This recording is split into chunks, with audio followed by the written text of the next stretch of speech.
What's up, smelly boys? You stinky little boys. You stinky little baby poo-poo diaper head. Today I'm doing a review on the Kick-Ass box set. And I love the movies whenever... I love both the movies whenever I first watched them. First one's better, by the way. And these comic books and the movies were actually being produced around the same time. It's actually interesting. Whenever the royalties were sold for the movies, like, it wasn't even... The movies weren't even based off the comics. They were actually written at the same time. And the rights to make the comic books and produce the movie were sold at the same time because the idea was pitched by Mark Miller. And rights were sold for both of them. So that's pretty cool. The Kick-Ass box set includes 4 trade paperbacks, and it has Kick-Ass 1, 2, 3, and this Hit Girl story that's a prelude to Kick-Ass 2. And it's a really great story. I got this in the mail yesterday, and I read the whole thing yesterday.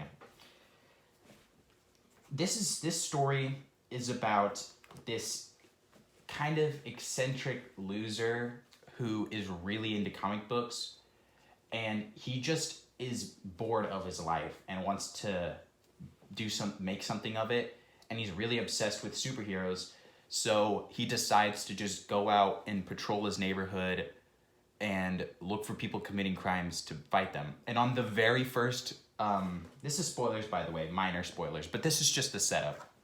On his very first crime he's trying to stop, it's like these people doing graffiti on this wall, and he gets beat the crap out of and stabbed. And while he's trying to walk through the road, he gets hit by a car, and they just leave.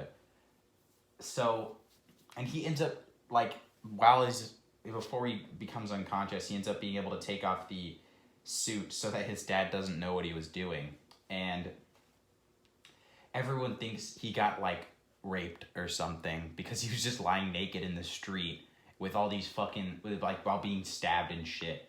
So I like that aspect of Kick-Ass because it really shows what would happen to you if you realistically tried to be a superhero.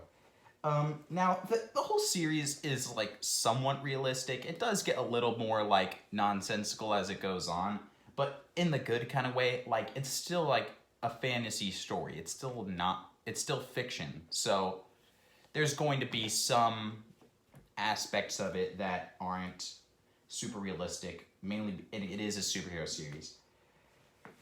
I'd just like to say, Hit Girl is, like, one of my favorite all-time comic book characters, if not my favorite.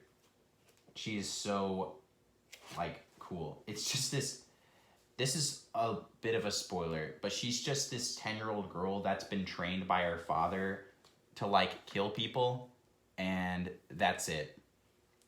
And it's a really good series.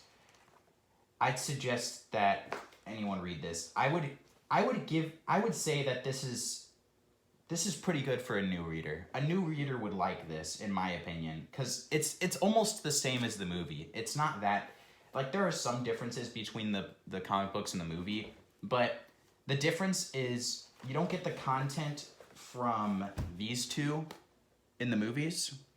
So if you want to get the box set, you can get those two, and you get content that's not in the movies. Kick-Ass 1 and 2, these two, generally follow the same plot as the movies, but it's still worth reading, I would say, as a fan of Kick-Ass, because they never made a third movie, and there's just a lot of content that isn't the same, and the story doesn't even play out necessarily in the same way.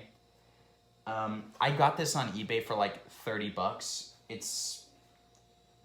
You can just snipe it if you see an offer. Like, they usually go for around $30 to $50.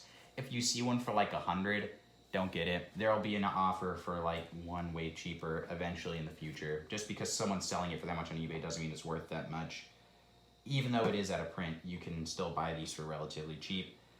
Oh, also, I'd just like to say, when I got this in the mail, this box was, like, dented the crap out of it. I had to tape it. That's contact the seller on eBay that sold me this. I don't remember his name, but he had like 97% positive reviews. I don't blame him for this.